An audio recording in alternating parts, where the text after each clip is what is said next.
আসসালামু আলাইকুম রহমতুল্লাহ। বিসমিল্লাহির রহমানির রহিম। আজকে আমরা দেখব ডিসক্রিট ম্যাথমেটিক্সের চ্যাপ্টার 5 অধ্যায়টি গ্রাফ। গ্রাফ কি? গ্রাফ কাকে বলে? এ graph is a mathematical structure. একটা হচ্ছে আমাদের গাণিতিক একটা কাঠামো, গাণিতিক কাঠামোকে বলা হচ্ছে গ্রাফ। জি, যে গ্রাফটা গঠিত consisting of two sets V and E, যে গ্রাফটা গঠিত দুইটা সেট নিয়ে বি এবং ই। বি মানে ভার্টেক্স, ই মানে এজ মানে ধার, ই মানে ধার, বি মানে শীর্ষ, ভার্টেক্স মানে শীর্ষ। হয় আর V is a non empty set of vertexes, যেখানে বি দ্বারা বোঝাবে আমাদের শীর্ষের সেট যেগুলো নন এমটি, কখনো এমটি হবে না। এমটি হলে সেটা নাল হয়ে যাবে। এটা হবে আমাদের ভার্টেক্স নন এমটি, মানে একটা হলেও থাকবে। এবং E is a non empty set of edges, আর ই হচ্ছে আমাদের নন এমটি সেট, এজের নন এমটি সেট, মানে একটা হলে এজ থাকবে। যেমন এ ভার্টেক্স একটা যদি আমি গ্রাফ আঁকি, তাহলে ভার্টেক্স থাকবে দুইটা, ভার্টেক্স থাকবে দুইটা, এস থাকবে একটা, এস থাকবে একটা। এটাকে বলা হচ্ছে গ্রাফ। তো এটাকে বলা হচ্ছে আমাদের গ্রাফ। তো এটাকেও গ্রাফ বলতে পারবো, যেভাবে আঁকি না কেন গ্রাফ বলতে পারি। ওকে, এটাও একটা গ্রাফ, এটাও একটা গ্রাফ। তো আমাদের ভার্টেক্স থাকবে, এগুলো হচ্ছে B1, B2, B3, B4, B5, আর এজ হচ্ছে এগুলা যেগুলা দুইটা ভার্টেক্সের মধ্যে সংযোজক রেখা, এগুলো হচ্ছে আমাদের এজেস। তাহলে আমরা এখন ট্রিভিয়াল গ্রাফ কাকে বলে দেখি। যে গ্রাফের মধ্যে শুধুমাত্র একটা ভার্টেক্স থাকবে, কোনো এজেস থাকবে না, কোনো ধার থাকবে না, তাকে বলা হচ্ছে ট্রিভিয়াল গ্রাফ। যেমন একটা আমাদের মাত্র ভার্টেক্স আছে, কোনো ধরনের এজ নেই, এজ থাকলে সেটা ট্রিভিয়াল হবে না। নাল গ্রাফ হচ্ছে যে গ্রাফের মধ্যে n সংখ্যক ভার্টেক্স থাকবে কিন্তু কোনো ধরনের এজ থাকবে না, সেটা হচ্ছে আমাদের নাল গ্রাফ। ডাইরেক্টেড গ্রাফ কি? ডাইরেক্টেড গ্রাফ হচ্ছে যে গ্রাফের মধ্যে আমাদেরকে দিক নির্দেশ করে দিবে, যে গ্রাফটা a graph consist the direction of edges, মানে এজগুলো ধারগুলোর আমাদের কি করে দেবে, ধারগুলোর আমাদের এই ডাইরেক্ট করে দেবে, মানে কোন দিক থেকে কোন দিকে যাবে। E1 এর পর E2, E2 পর এদিকে E4, এরপর E5 মানে E3, তারপর হচ্ছে এদিকে E5। তো এইরকমভাবে আমাদের কি ডাইরেকশন থাকবে।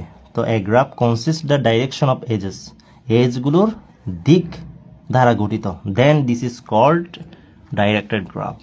আনডাইরেক্টেড গ্রাফ হচ্ছে যে গ্রাফটা ডাইরেক্ট না, a graph which is not directed, then it is called undirected graph. এরপর হচ্ছে self loop in a graph, এগুলো important. Self loop in graph, self loop মানে হচ্ছে if edges having the same vertex, যেমন একটা এজের ওই একই বিন্দুটা আসবে। যেমন এখানে আমাদের এজ গঠন করতে গেলে দুইটা ভার্টেক্স লাগে, কিন্তু এখন যে এজটা হবে, যে ধারটা হবে, সেটার শুধুমাত্র একটাই এজ থাকবে, মানে ওই ভার্টেক্সের শুধুমাত্র একই এজ থাকবে। তাহলে আমরা সেটাকে বলবো সেলফ লুপ। তো if edges having the same vertex as both its end vertexes is called self loop. তার মানে হচ্ছে এখান থেকে ঘুরে এসে আবার ওই পয়েন্টে কিন্তু এসেছে, তার মানে একটা ধার একটা ভার্টেক্স। তেমনিভাবে এটাও একটা সেলফ লুপ, B3 ভার্টেক্সের E3 হচ্ছে একটা সেলফ লুপ। এরপর হচ্ছে আমাদের প্রপার এজেস আমরা কাকে বলবো? An edge which is not self loop. Proper edge হতে গেলে কোনো ধরনের সেলফ লুপ থাকবে না। প্রপার এজ আমরা তখনই বলবো যখন কোনো ধরনের সেলফ লুপ থাকবে না। সেলফ লুপবিহীন ধারকে বলা হয় প্রপার এজ, সেলফ লুপবিহীন ধারকে বলা হয়। যেমন এগুলো হচ্ছে প্রপার এজ, কিন্তু এটা প্রপার এজ নয়। তো মাল্টি এজ মানে হচ্ছে মাল্টি এজ মানে হচ্ছে a collection of two or more edges, a collection of two or more edges having identically end পয়েন্টগুলো আইডেন্টিক্যাল হবে, অভিন্ন হবে, অভিন্ন হবে। এই তো একটা এজ, দুইটা এজ, তিনটা এজ, শীর্ষবিন্দু কয়টা? দুইটা, শীর্ষবিন্দু দুইটার মধ্যে একাধিক এজ, দুইয়ের অধিক এজ গঠিত হয়েছে, তার মানে হচ্ছে এটাকে বলবো আমরা মাল্টি এজ। তাহলে এটাকে আমরা বলবো মাল্টি এজ। তাহলে a collection of two or more edges having identically end পয়েন্টটা সেম হবে, আইডেন্টিক্যাল হবে। এরপর হচ্ছে আমরা ডেফিনেশন চলে এলাম সিম্পল গ্রাফটাও আসে, মাল্টি এজও আছে। তো এগুলো হচ্ছে গ্রাফের মধ্যে এভাবে থাকবে।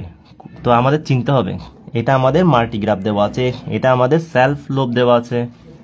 ওকে, তো যে গ্রাফের মধ্যে কোনো ধরনের লুপ থাকে না সেটা হচ্ছে মাল্টি গ্রাফ, আর সেটা হচ্ছে প্রপার এজ। আর মাল্টি এজ হচ্ছে যে গ্রাফের মধ্যে এ কালেকশন অফ মোর এজেস, মানে এ কালেকশন অফ মোর এজেস, যে এজ থাকবে আইডেন্টিক্যালি এন্ড পয়েন্ট, এটার এন্ড পয়েন্ট এটা, এটার এন্ড পয়েন্ট এটা, এই এজের এন্ড পয়েন্ট এটা, এই এজের এন্ড পয়েন্ট এটা, এই এজের এন্ড পয়েন্ট যেমন এটা, এটাও এন্ড পয়েন্ট, এই এজেরও যে এন্ড পয়েন্ট হলে এটাও এন্ড পয়েন্ট। ঠিক আছে, তো সিম্পল গ্রাফ হচ্ছে এ graph does not contain any self লোভ। সিম্পল গ্রাফ আমরা তখনই বলবো যদি কোনো ধরনের সেলফ লোভ না থাকে, যদি কোনো ধরনের সেলফ লোভ না থাকে আর কোনো ধরনের মাল্টি এজ না থাকে। তাহলে আমরা তো জেনে এসেছি সেলফ লোভ মানে হচ্ছে এটা, আর মাল্টি এজ মানে হচ্ছে একাধিক এজ থাকবে এরকম গ্রাফ। তো যে গ্রাফের মধ্যে কোনো ধরনের সেলফ লোভ এবং মাল্টি এজ নেই সেটাকে বলবো সিম্পল গ্রাফ। তো সিম্পল গ্রাফ মানে এ graph does not contain any self লোভ অ্যান্ড মাল্টি এজ। এখন মাল্টি গ্রাফ কাকে বলে? মাল্টি গ্রাফ আমরা তখনই বলবো কোনো ধরনের সেলফ লোভ থাকবে না কিন্তু মাল্টি এজ থাকবে, মাল্টি গ্রাফ হতে গেলে মাল্টি এজ লাগবে, তার মানে হচ্ছে এইরকম ধরনের লাগবে, কিন্তু does not contain any self loop. A graph does not contain any self loop, কোনো ধরনের কি থাকবে না? সেলফ লোভ থাকবে না, বাট কন্টেন মাল্টি এজ, কিন্তু মাল্টি এজ থাকবে, সেটাকে বলবো আমরা মাল্টি গ্রাফ। তাহলে মাল্টি গ্রাফ হতে গেলে মাল্টি এজ লাগে, কোনো ধরনের সেলফ লোভ থাকা যাবে না। যেমন একটা উদাহরণ দিলাম, এই যে এটা হচ্ছে আমাদের মাল্টি গ্রাফ, B1 B2 এর এজ এটা, E3 এটা, E2 এটা, E5 এটা, E4 এটা, এই মাল্টি এজ থাকবে কিন্তু কোনো ধরনের লোভ থাকবে না, সেলফ লোভ থাকবে না, কোনো ভার্টেক্সের সেলফ লোভ থাকবে না। সুডুকু গ্রাফ বলবো যে গ্রাফের মধ্যে সেলফ লোভও থাকবে মাল্টি এজও থাকবে, সেটাকে বলি সুডুকু গ্রাফ। তো আমরা সুডো গ্রাফ বলবো তখনই যে গ্রাফের মধ্যে এই কি আছে? সেলফ লোভ আছে, যে গ্রাফের মধ্যে সেলফ লোভ আছে আর মাল্টি এজ আছে। আর যে গ্রাফের মধ্যে সেলফ লোভ নেই, মাল্টি এজও নেই, সেটাকে বলবো মাল্টি গ্রাফ। আর যে গ্রাফের মধ্যে সেলফ লোভ আছে, মাল্টি এজও আছে, সেই গ্রাফকে বলবো সুডো গ্রাফ। এখন তো বুঝতে পারলাম। এখন ইনসিডেন্স অ্যান্ড এজেন্সি ম্যাট্রিক্স আছে। তো এজেন্সিটা কি আর ইনসিডেন্সটা কি সেটা সামান্য করে একটু বুঝে নিই। তো আমরা ধরে নিচ্ছি ই কে হচ্ছে একটা এজ, মানে একটা ধার, যেটা জয়েন করতেছে দুইটা ভার্টেক্স নিয়ে। এই তো বিআই আর বিজে ধরলাম দুইটা ভার্টেক্স। তো এই যেমন এটা যদি আমাদের বিআই হয়, এটা যদি আমাদের বিজে হয়, তাহলে এটা হচ্ছে আমাদের ই কে। তো দুইটা ভার্টেক্স একটা এজেস, তখন আমরা ই কেটাকে বলবো ইনসিডেন্স। কাদের? বিআই আর বিজে এর, বিআই এবং বিজে এর ইনসিডেন্স বলবো ই কে। এই ধারকে বলবো আমরা, ধারটাকে বলবো এই দুইটা ভার্টেক্সের কি? ইনসিডেন্স। তো ইনসিডেন্স হতে গেলে আমাদের ধারকে দুইটা ভার্টেক্সের জয়েন ইন হতে হবে, দুইটা ভার্টেক্স দিয়ে জয়েন করতে হবে একটা কাকে? S K. তাহলে ওই এস কে বলবো ওই দুইটা ভার্টেক্সের ইনসিডেন্স। আর আবার উল্টা বললে ওই দুইটা ভার্টেক্সকে বলবো ওই ধারের অ্যাডজেন্সি। অ্যাডজেন্সি মানে হচ্ছে two vertexes are said to be, মানে এই দুইটা ভার্টেক্সকে আমরা বলবো অ্যাডজেন্সি। অ্যাডজেন্সি, ঠিক আছে?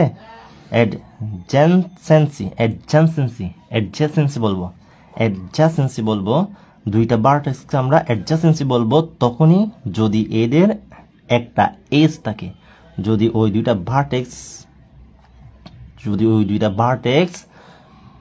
ভার্টেক্সকে আমাদের একটা লাইন কি করে, জয়েন করে, একটা লাইন জয়েন করে, তখন আমরা বলবো ওই দুইটা ভার্টেক্সকে তখন আমরা বলবো ওই ধারের অ্যাডজাসেন্সি। তাহলে ইনসিডেন্স হতে গেলে তো আমি যদি বলি এখন E1টা কি B1 আর B3 এর ইনসিডেন্স না, আবার E1টা আবার B1 আর B3 কি E1 ধারের অ্যাডজাসেন্সি না? কিন্তু আমরা কি এটা বলতে পারবো B1 আর B3 E3 এর অ্যাডজাসেন্সি না, E3ও তেমনি B1 আর B3 এর ইনসিডেন্স না, ঠিক আছে? E3কে আমরা B1 আর B3-র ইনসিডেন্স বলতে পারবো না, কারণ আমাদের লাইন জয়েন করছে এদিক থেকে এদিকে তো কোনো লাইন জয়েন করে নেই, এই ধারের সাথে এদিকের কোনো ভার্টেক্স তো জয়েন করে নেই, তাই না? তেমনিভাবে আমরা B1 আর B2-কে E2 ধারের অ্যাডজেসেন্সি বলতে পারবো, কিন্তু আবার E2টাকে B1 আর B2 এর ইনসিডেন্স বলতে পারবো, কিন্তু কখনো বলতে পারবো না যে E2টা B1 আর B3 এর কি ইনসিডেন্স। ক্লিয়ার? তো জয়েন হতে হবে, দুইটা ভার্টেক্সের মধ্যে জয়েন হতে হবে এরকম। তাহলে ডিগ্রি অফ ভার্টেক্স, এখন আমরা ডিগ্রি অফ ভার্টেক্স মানে কি সেটা দেখি। The degree of vertex V in a graph G, মানে একটা গ্রাফের মধ্যে ভার্টেক্স বি এর degree right hand edge degree of V, এভাবে লেখা হয় right hand edge D of V is equal to the number of edges, যতটা আমাদের কি থাকবে ওই ভার্টেক্সের ওই ভার্টেক্সটা আমাদের যতগুলো এজ ধারণ করবে, ওই ভার্টেক্সের সাথে যতগুলো এজ কি থাকবে, যতগুলো এজ থাকবে তত সংখ্যক এজটাই হবে আমাদের ডিগ্রি অফ ভার্টেক্সের, ওই ভার্টেক্সের ডিগ্রি। যেমন এই ভার্টেক্সের সাথে দুইটা দ্বার যুক্ত আছে, তাহলে এই ভার্টেক্সের ডিগ্রি কত, এই ভার্টেক্সের ডিগ্রি হবে 2, এই ভার্টেক্সের ডিগ্রি হবে 2। ক্লিয়ার? যদি আরেকটা থাকে তাহলে 3, এই ভার্টেক্সের ডিগ্রি হবে 3। ক্লিয়ার? তো the degree of vertex V in a graph G, যেটাকে লেখা হয় D of V, is equal to the number of edges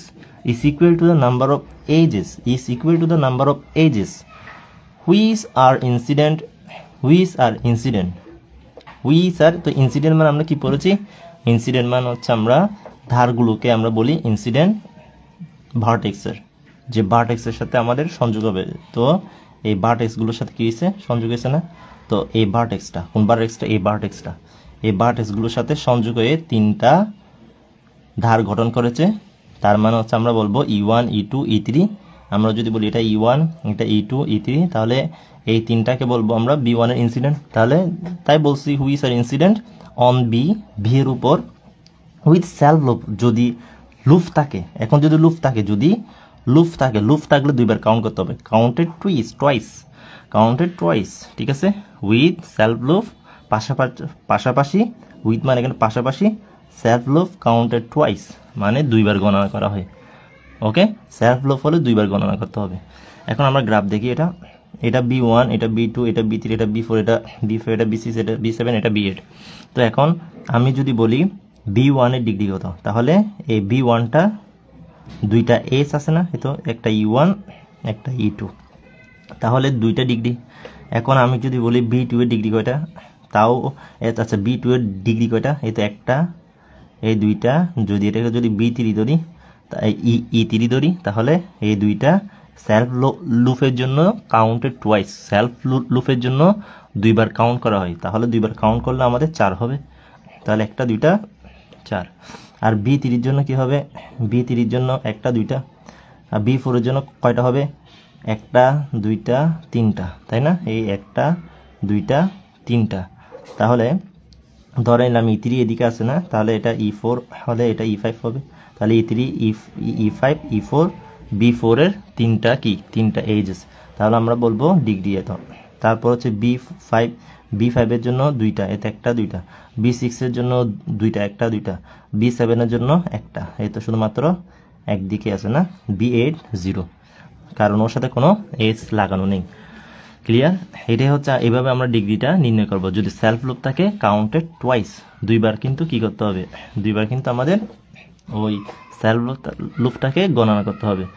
এখন আইসোলেটেড ভার্টেক্স আর পেন্ডেন্ট ভার্টেক্স, আইসোলেটেড ভার্টেক্স কি আর পেন্ডেন্ট ভার্টেক্স কি? তো আইসোলেটেড ভার্টেক্স হচ্ছে যার এই তো যে ভার্টেক্সের ডিগ্রি, ভার্টেক্স হ্যাভিং ডিগ্রি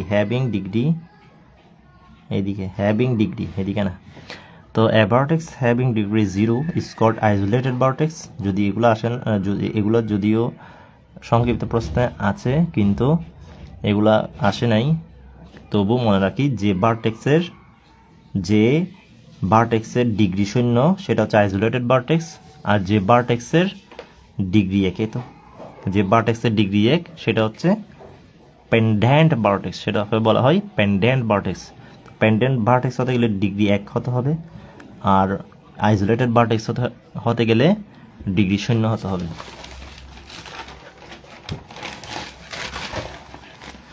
এখন আমাদের লাস্ট টপিক ফাইনাইট গ্রাফ আর ইনফাইনাইট গ্রাফ।